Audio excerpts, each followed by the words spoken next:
If you really struggle with what to cook your family every single night for dinner, then keep watching because I have something that will make it so much easier for you.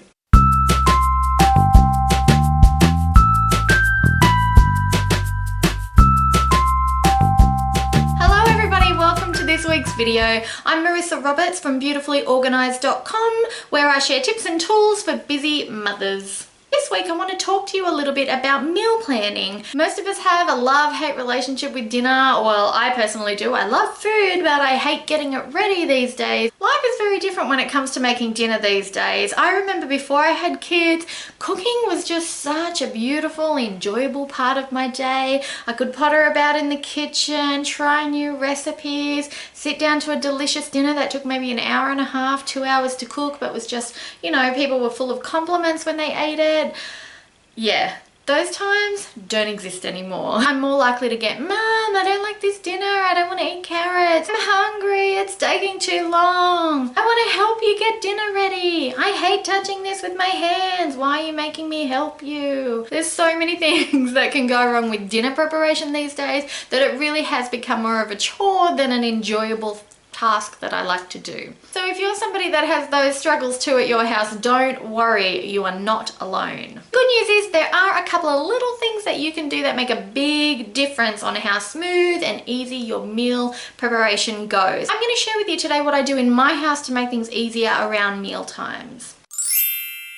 The first thing I do is I wanted to get past the whole, I don't like this dinner, how can we always have dinners that I don't like sort of feeling that goes on in my house. My two kids started off really good eaters. You could give them anything when they first started eating food. But as they've gotten older, they've gotten pickier, and we found that one by one, a lot of different foods are dropping off the I'm happy to eat it list. So for me, making dinner got quite stressful. I don't want to live like that. But when I had a really good think about it, I realized, you know what? There's 4 of us in our family. I'm never going to have a meal that's perfect for everybody on the table at one time. And I don't want to cook more than one meal. I want to teach the kids that, you know, dinner is dinner. Appreciate what you have. Enjoy and try new foods. You know, it's not the end of the world if it's not your favorite meal on the table.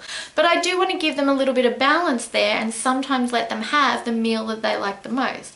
The hard part is figuring out how often to do that. This is how I handle it in my house. This is what I stick on the inside door of our pantry. It's a little worksheet that says dinner family favorites on the top, and in this column here it basically just says who loves it, what is it, and where is the recipe.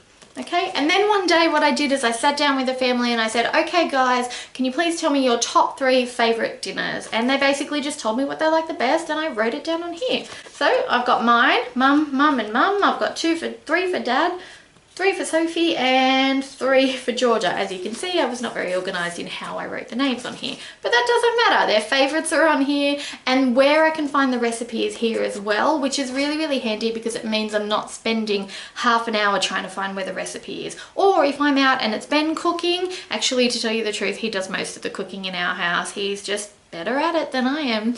But yeah, if he's looking for the recipe, it's available here. So he's not hunting around or trying to Google a recipe that he's forgotten where the location is. So very, very handy. We stick this on the inside of the pantry. It means that if we're stuck and we haven't got anything planned for dinner, or if we're doing the meal plan for the week ahead, we have no idea what to do, then we know we've got some favorites on here. I like to try and include at least one favorite for everybody each week, but I don't always keep to that because, you know, if you have these favorites too often, they're not going to be favorites for very long. The second thing that I do is I take this sheet and I fill out our week ahead in meal planning.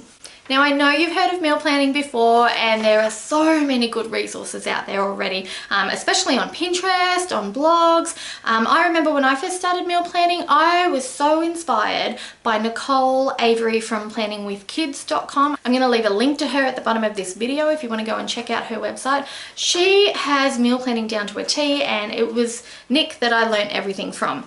So yeah, go and check that out. So I took everything that I'd learned with meal planning and I came up with a simple system that really fits us perfectly as a family. So I call this the Easy Dinners Meal Planner, and basically what I do is I have all the days of the week up the top here, and then I have 3 columns down here, or 3 rows down here. The first row says what's on And that's where I think about, what am I doing that day of the week? You know, and am I out and about with the family? Do we have swimming lessons on?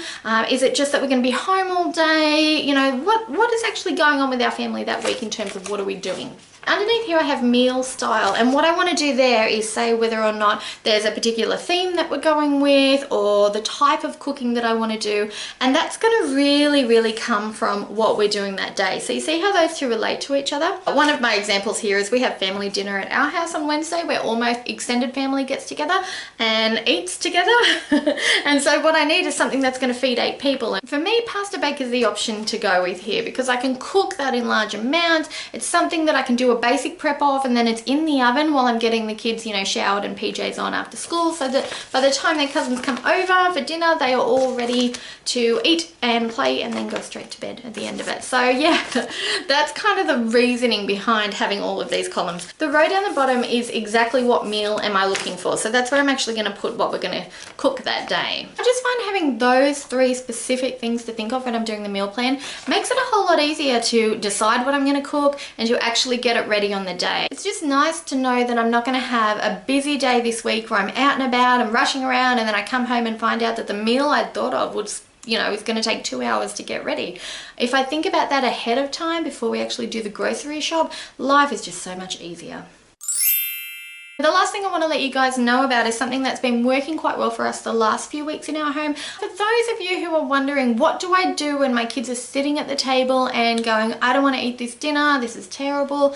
The best advice I can give you here is to stay calm, not panic about what your kids are eating. Always offer, you know, fresh healthy food if you worry that they're not eating enough, you know, salads and veggies and that sort of thing. Always have it on offer, but keep things really simple when you're talking about the behavior you want to drive. I find that with our kids, if they complain about dinner, there are 2 techniques that work quite well, and I kind of swap them in and out depending on how used to the technique the kids have gotten. So the first thing we normally tell the kids is, hey, listen, that's fine. If you don't want to eat it, just try one bite. If you do like it, then keep going. If you don't like it, then you've had your 1 bite, and that's fine. If we find that that stops working, then we just change it to a really simple, that's fine, you don't have to eat it, but there's nothing else available until the next meal.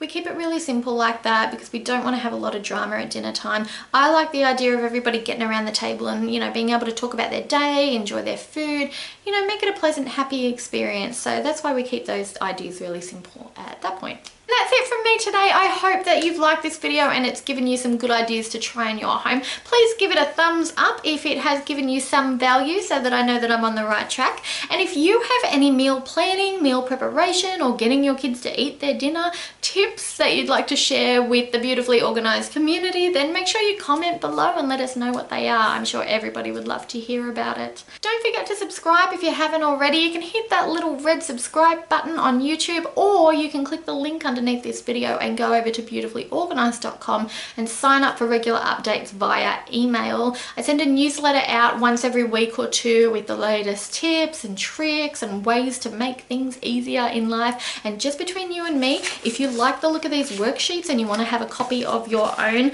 I have a whole house and family binder that I sell on the website. It's a whole thing that you print out, you put in a folder, you can print it as many times as you want. Normally retails for about $30, but if you sign up for the Beautifully Organised newsletter, it's only $7, and you get these worksheets as part of that. So yeah, just in case you want it. Time for me to say goodbye now. I will see you in the next video. Bye!